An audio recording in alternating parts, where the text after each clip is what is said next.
Muy buenos días a todos. Con fundamento en lo dispuesto en los artículos 41, 42, 43 y 47, fracción tercera de la Ley Orgánica del Poder Judicial del Estado de Yucatán, 36, 37, 38 y 39 del Reglamento Interior del Tribunal Superior de Justicia del Estado de Yucatán, me permito dar por instalada esta segunda sesión extraordinaria de la Sala Civil y Familiar, siendo hoy el día 24 de febrero del 2023, a las 10:20 de la mañana. Secretaria, ¿me apoya con el pase de lista? Sí, buenos días. En atención a la convocatoria para esta sesión, tenemos como primer punto la asistencia e integración de la sala. Para tal efecto, se hace constar que se encuentran reunidos la magistrada primera, licenciada en Derecho Patricia del Socorro Gamboa Wong, la magistrada segunda, maestra en Derecho Sara Eugenia Ávila Novelo, y el magistrado tercero, licenciado en Derecho Alberto Salum Ventre. Continuando con el punto segundo de la convocatoria, tenemos los asuntos a tratar. Los proyectos de toca listados en esta sesión son un total de 6 para ser expuestos y votados en esta sesión. Y en intención a la lista, iniciaremos con el toca 467-2021 de la ponencia de la magistrada segunda, maestra en Derecho, Sara Eugenia Ávila Novelo, relativo al cumplimiento de la ejecutoria del amparo directo 120-2022. Magistrada segunda, tiene usted el uso de la voz. Hola, buenos días. El asunto relacionado con el toque 467-2021 deriva del cumplimiento de una ejecutoria federal y es relativa a la sentencia de un juicio ordinario civil en el cual se declaró procedente el juicio, por lo tanto se declaró la nulidad de la escritura pública que contiene la operación de compraventa relativa a un predio ubicado en Cholul, Yucatán, y se condenó a la parte demandada al pago de los gastos y costas.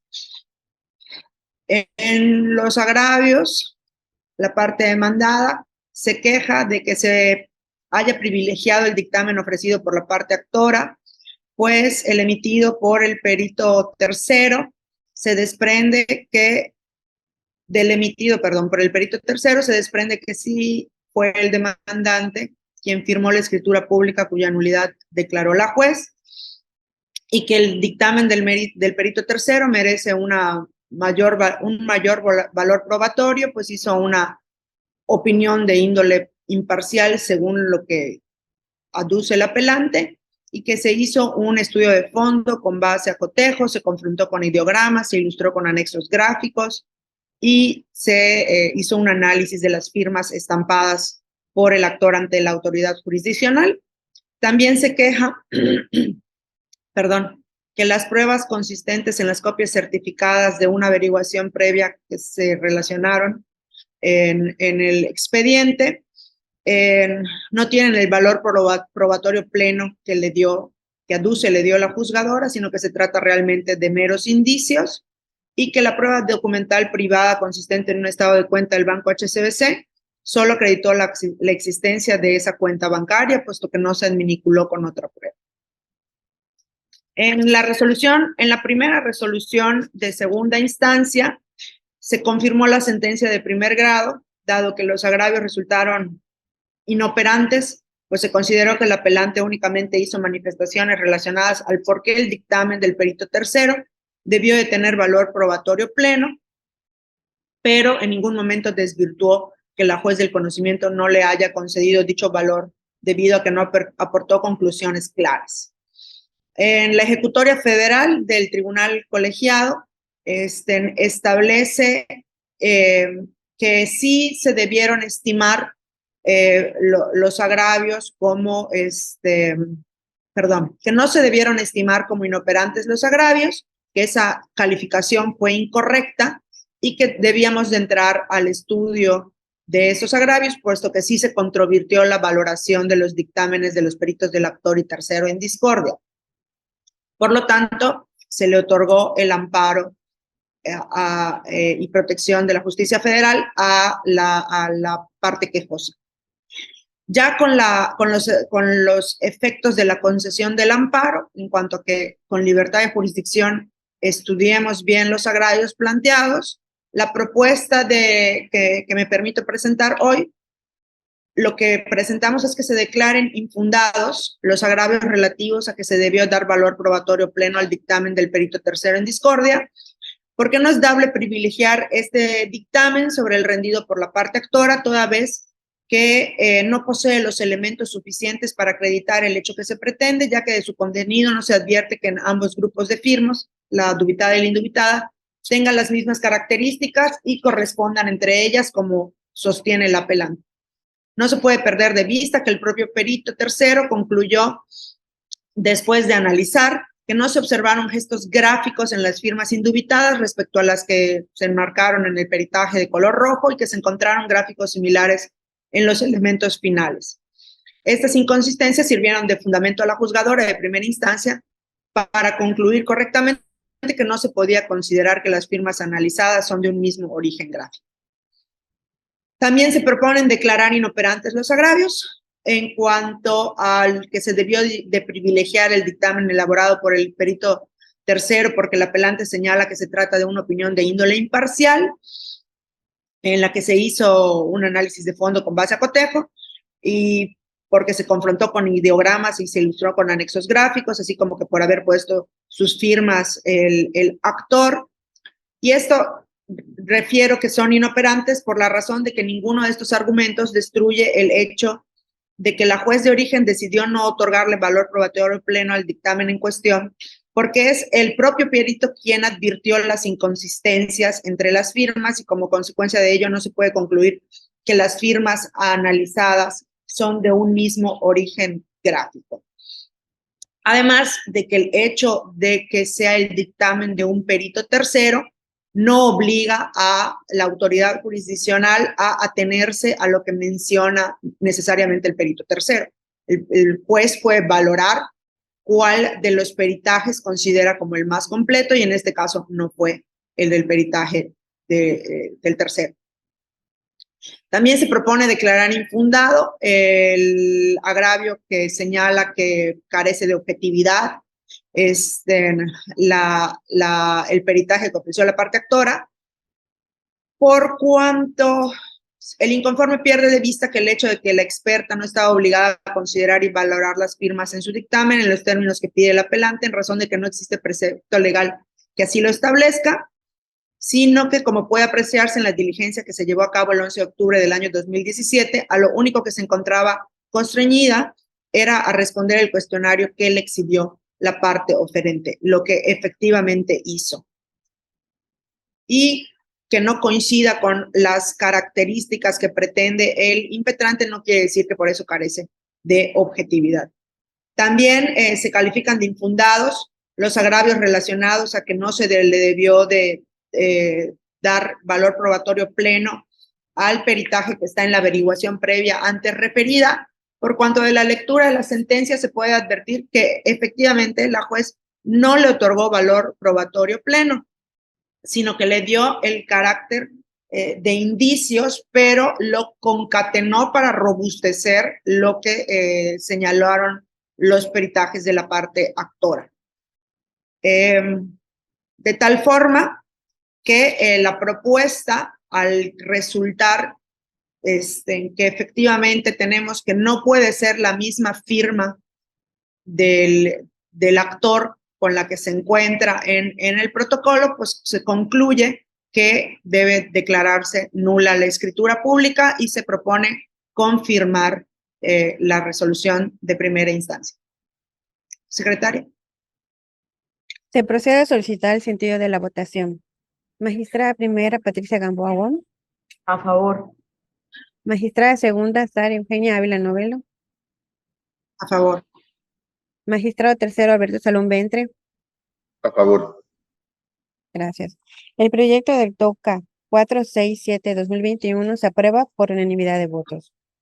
Ahora se continúa con el TOCA 169-2022 de la ponencia del magistrado tercero, licenciado en Derecho Alberto Salón Ventre, relativo al recurso de apelación en contra de la sentencia de fecha 30 de septiembre de 2021, deducida del expediente 732-2018 del Juzgado Séptimo de Oralidad Familiar del Primer Departamento Judicial del Estado.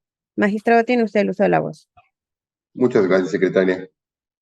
En este toca, el apelante es la parte demandada en primera instancia y el contenido de dicha resolución impugnada es que se resolvió que todos los menores de edad involucrados quedarían bajo la guardia y custodia de la madre de aquellos, conservando ambos padres la patria potestad correspondiente. Se condenó al demandado al pago de una pensión alimenticia a favor de sus hijos por la cantidad líquida de forma mensual, así como el pago de una cantidad equivalente a 3 meses de pensión alimenticia en concepto de garantía. Se prorrogaron las medidas de protección únicamente en favor de la demandante por el plazo de 2 años contados a partir de la notificación de dicha resolución. Se ordenaron terapias psicológicas para los padres y los menores de edad y se condenó al demandado al pago de gastos y costas del procedimiento. En los agravios, se soslayó lo dispuesto en los artículos 319 y 322 del Código de Familia para el Estado y que no se haya respetado lo manifestado y externado por los menores de edad. El apelante se queja que el fallo impugnado es incongruente y no se ajusta a los artículos 393 y 396 del Código de Procedimientos Familiares del Estado, pues aduce que entre las prestaciones deducidas por la parte actora no se encontraba la pérdida de la patria potestad. Se omitió considerar que la promovente abandonó a sus hijos menores de edad, aduciendo que esto consta en el escrito de demanda, en el de contestación a esta y también de lo manifestado por ella al solicitar las medidas de protección y que gracias a esa falsa declaración logró llevarse por la fuerza a su hijo primogénito, sin que haya demostrado interés por sus otros 4 hijos.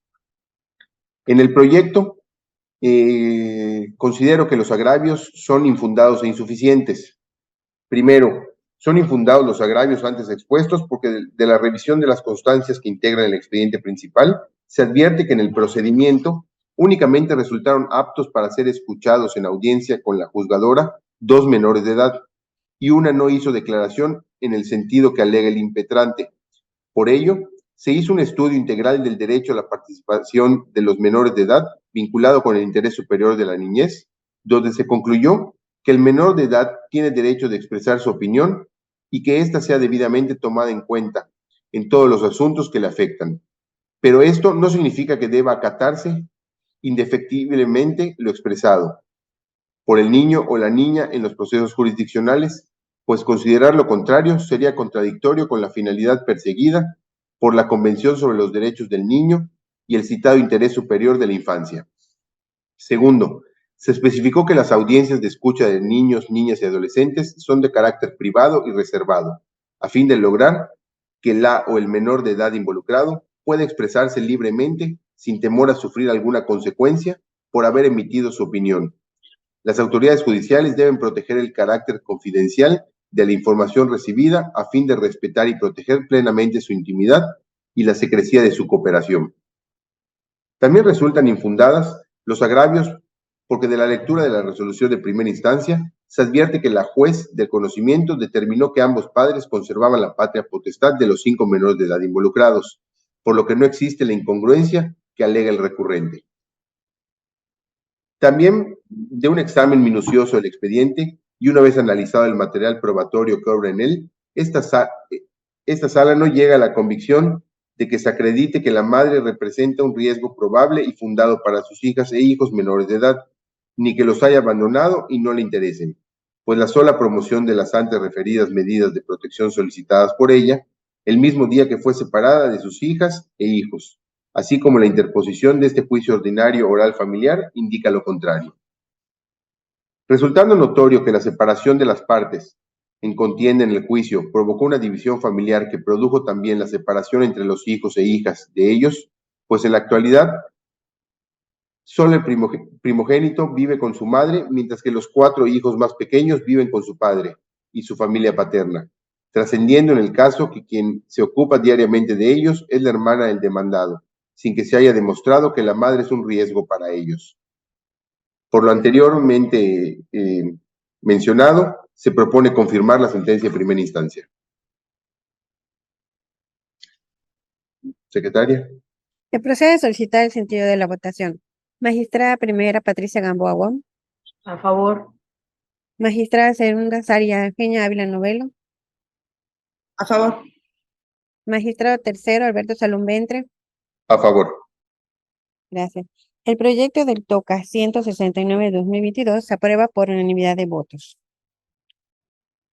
Seguimos con el TOCA 621-2022 de la ponencia de la magistrada segunda, maestra en Derecho Sara Eugenia Ávila Novelo, relativo al recurso de apelación en contra de sentencia de fecha 9 de febrero de 2022, deducido del expediente 705-2018 del Juzgado Primero de la Unidad Familiar del Primer Departamento Judicial del Estado, turno vespertino. Magistrada, tiene uso de la voz. Gracias. Efectivamente, esta resolución proviene de un procedimiento especial de divorcio. Es el esposo, lo promueve en contra de la que en ese momento era su esposa. En la resolución impugnada, la juez aprobó la propuesta de convenio presentada por él y decretó que cesó el pago de alimentos provisionales fijado en un diverso procedimiento a favor de la demandada y no le fija pensión alimenticia a esta. En sus agravios, la señora es quien apela y se queja de que la sentencia contiene premisas falsas, que no se demostró la compra, venta, hipotecas y embargos de los diversos bienes a los que se refirió la juez, así que como que se contienen afirmaciones de que hay un patrimonio y un nivel de vida que ella posee, que sostuvo en su confesión, cuando sostuvo en su confesión que carecía de bienes, y alega que se acreditó lo contrario a lo referido por la juzgadora.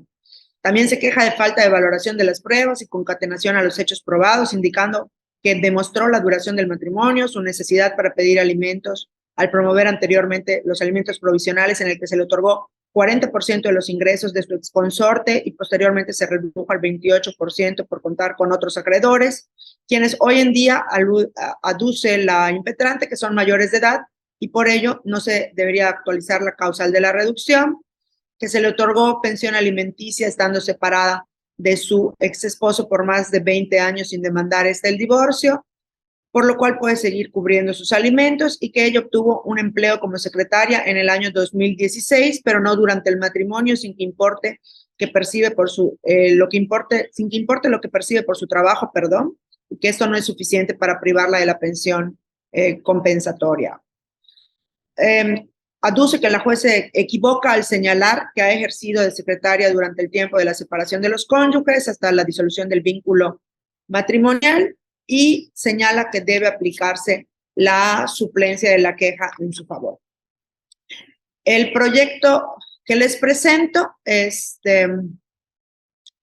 declara los agravios como infundados, por cuanto con las constancias del expediente de su estudio se advierte que sí se acreditó que la demandada cuenta con bienes y empleo para tener un nivel de vida digno, siendo que las partes contrajeron matrimonio en enero de 1999 y se separaron en el año 2001, y estando separados, la demandada adquirió 3 inmuebles, algunos vehículos, y consta que varios de esos vehículos los utiliza para transporte, porque incluso ella está inscrita en el sindicato de transportistas, donde se le asignó a una empresa de materiales para la prestación del servicio de acarreo de materiales para la construcción, y que ha declarado en diversos actos ante fedatario que tiene la ocupación de secretaria.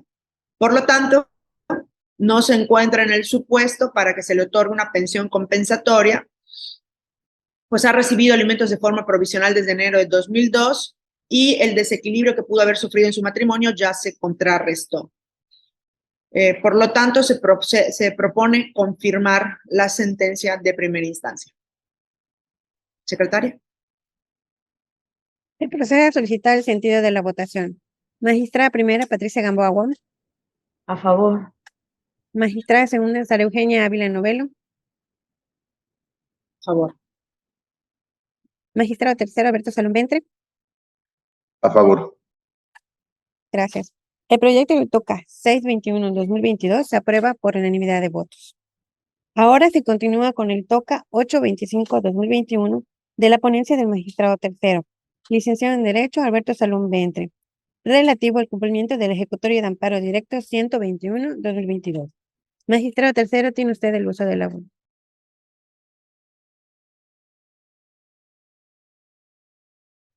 Muchas gracias, secretaria. En este caso, el apelante es la parte demandada en el procedimiento y el contenido de la sentencia impugnada es que se determinó la custodia, régimen de visitas y convivencia de los menores de edad involucrados en el asunto, se decretaron alimentos a favor de los menores de edad, condenándose a pagar a su padre, en concepto de pensión alimenticia, la cantidad de 5,000 pesos moneda nacional, aumentándose la pensión alimenticia conforme al incremento del salario mínimo vigente.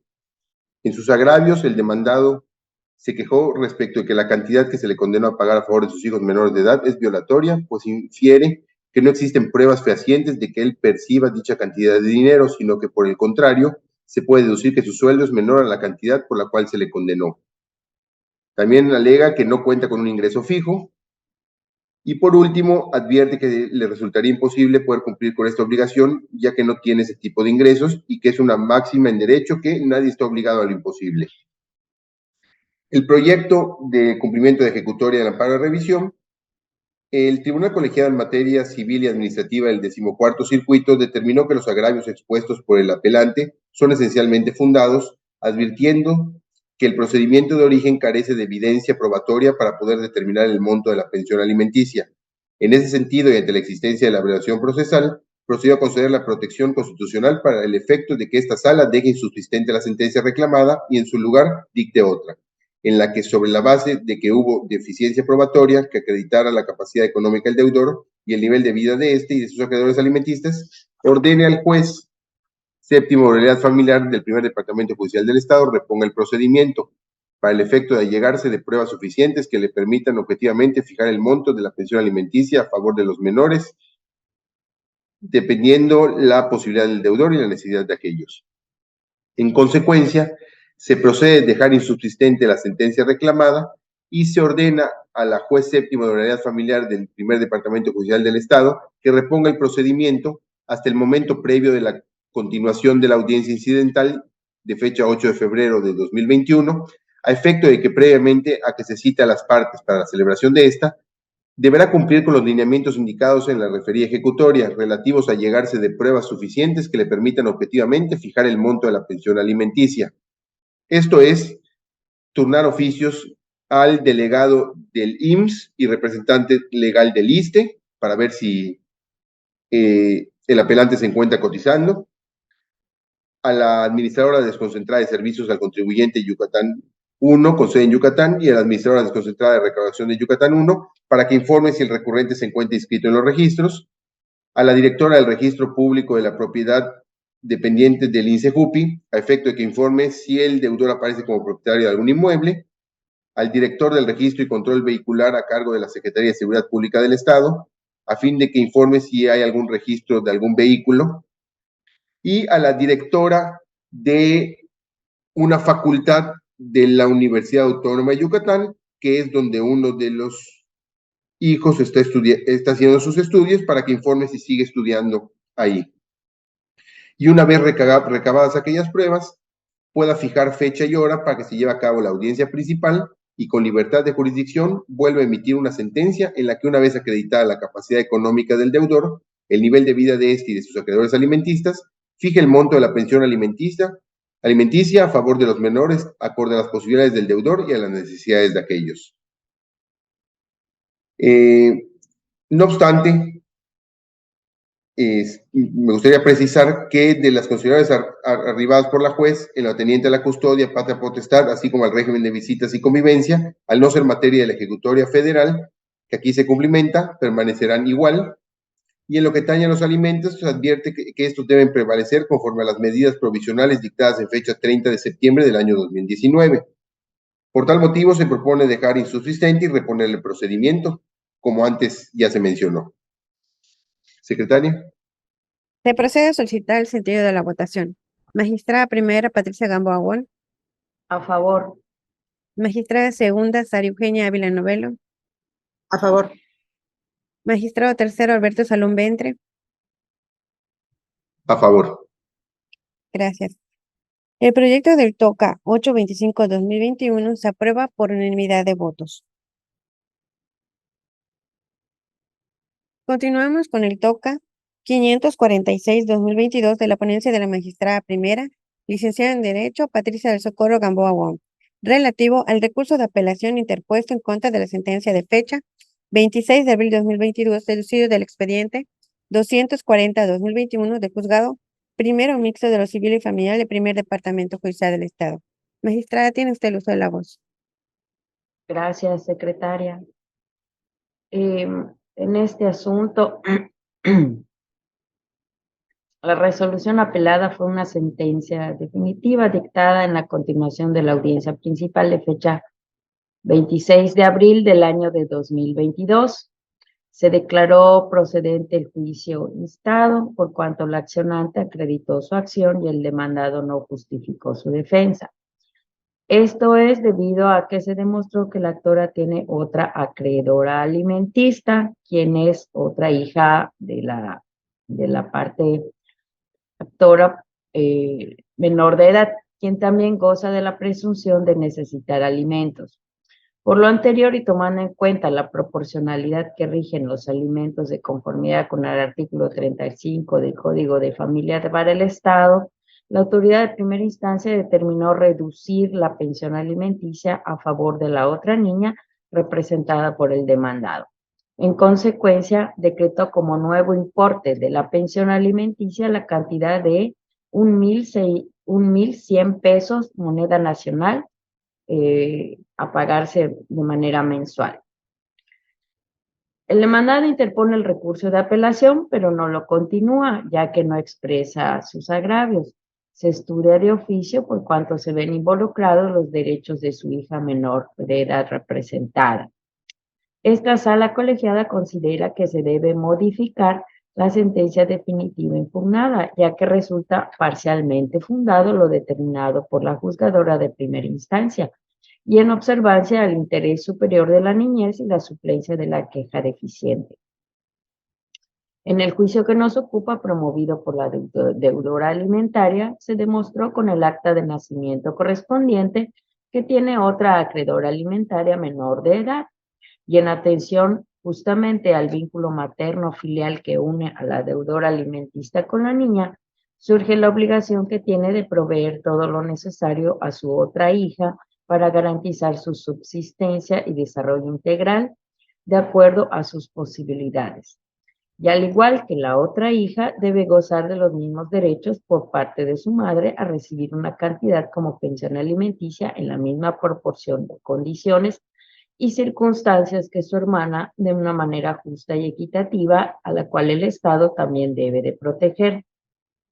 Sin embargo, esta sala encuentra que la forma de garantizar la pensión alimenticia en declarar trabado formal embargo sobre el importe equivalente de 1,100 pesos moneda nacional de total de los sueldos o emolumentos que devenga mensualmente la deudora como empleada de un ayuntamiento del Estado, no se encuentra ajustada a derecho, en virtud de que la retención de un monto del salario de esta como pago de la pensión no puede considerarse una garantía para asegurar su cumplimiento y por ende, en atención al interés superior de la niña involucrada, así como de suplencia de la queja deficiente que le asiste, debe constituirse una garantía real para ese objeto.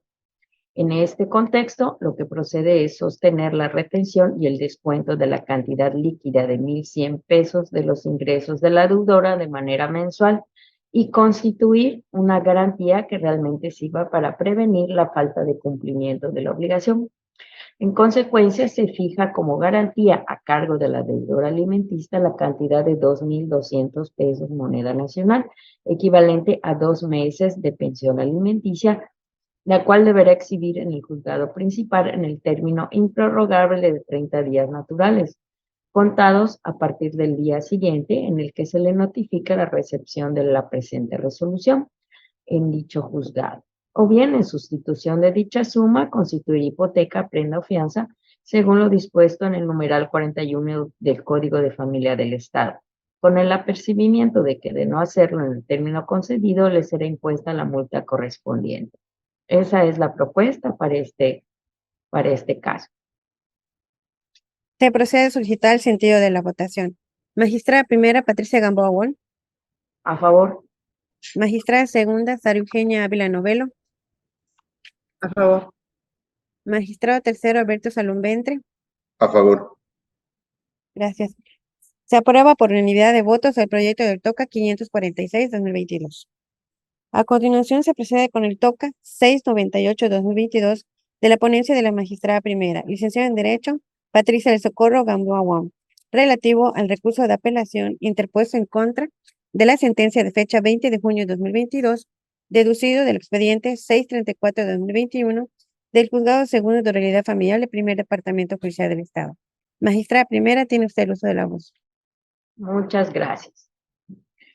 El inconforme en este TOCA se duele de que fue condenado a pagar 5,186 pesos al mes en concepto de pensión alimenticia, así como a aumentarla en la misma medida en que lo haga su salario, a pesar de que la demandada reconoció que no tiene ninguna discapacidad que le impida trabajar. Es menor que él, no procrearon hijos durante su matrimonio y no se comprobó si el apelante cuenta con los medios y solvencia económica necesarios para hacer frente a la indicada obligación. El recurrente tampoco está de acuerdo con que la pensión esté vigente por 1 año 9 meses, en tanto la acreedora no contraiga matrimonio o se una en concubinato, pues tal determinación está fuera de contexto, ya que difícilmente podría saber si ocurre cualquiera de esas hipótesis.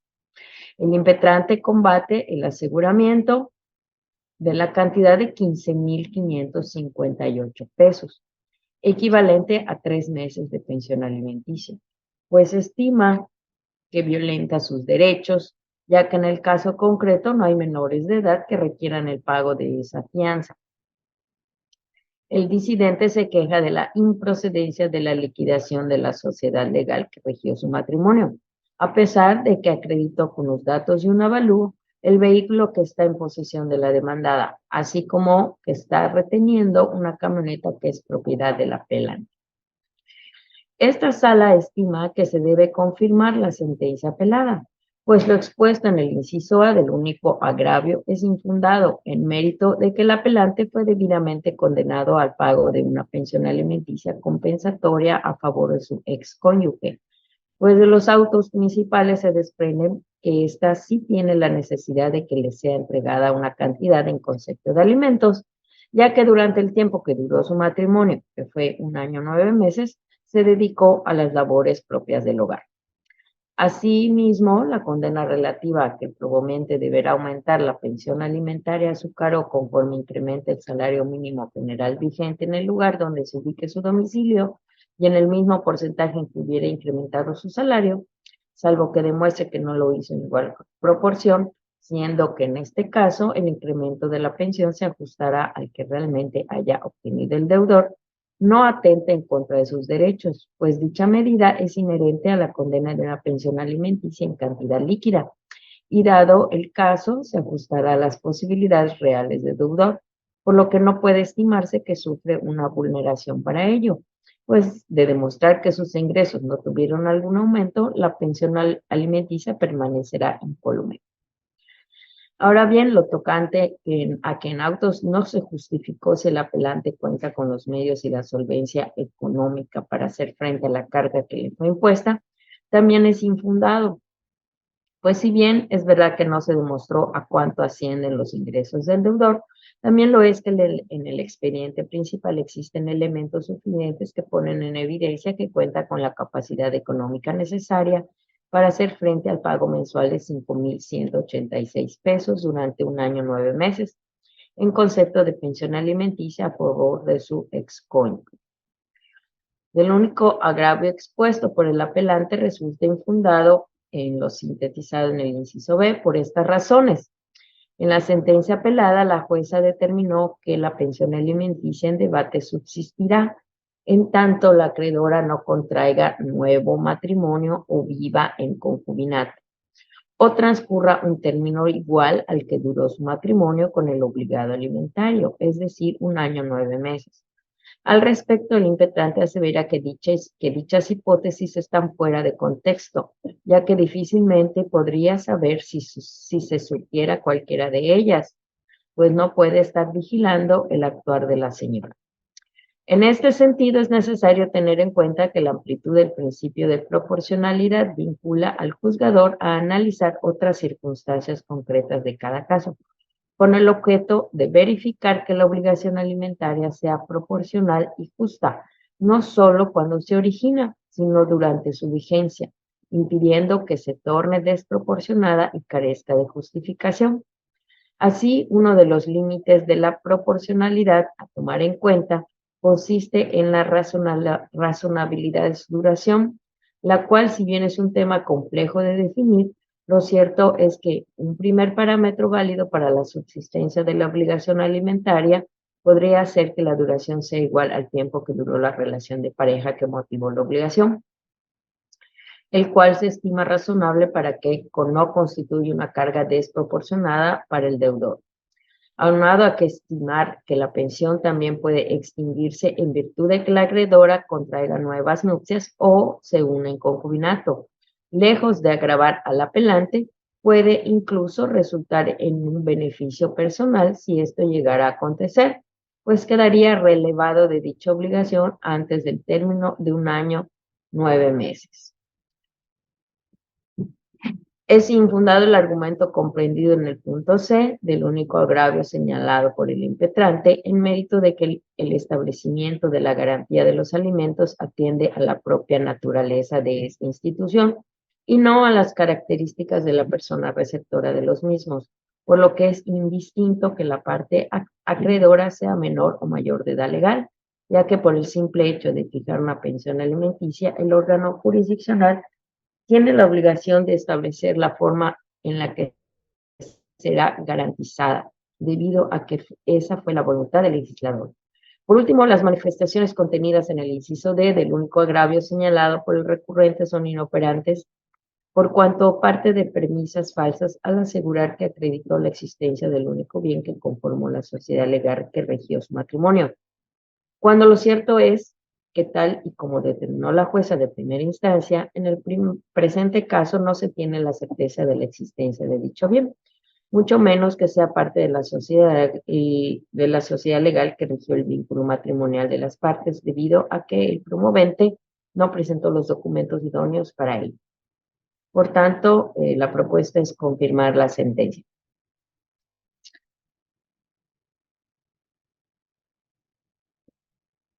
Se procede a solicitar el sentido de la votación. Magistrada primera, Patricia Gamboa Wong. A favor. Magistrada segunda, Sara Eugenia Ávila Novelo. A favor. Magistrado tercero, Alberto Salum Ventre. A favor. Gracias. Se aprueba por unanimidad de votos al proyecto lo toca 698-2022.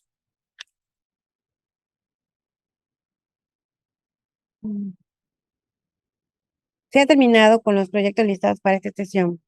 Y siguiendo con el punto número 3, se procede al cierre de la sesión. Magistrado presidente, tiene el uso de la voz. Gracias, secretaria.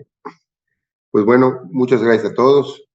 Siendo las 11 de la mañana de hoy, 24 de febrero del año 2023, se da por clausurada la segunda sesión extraordinaria de la Sala Civil y Familiar.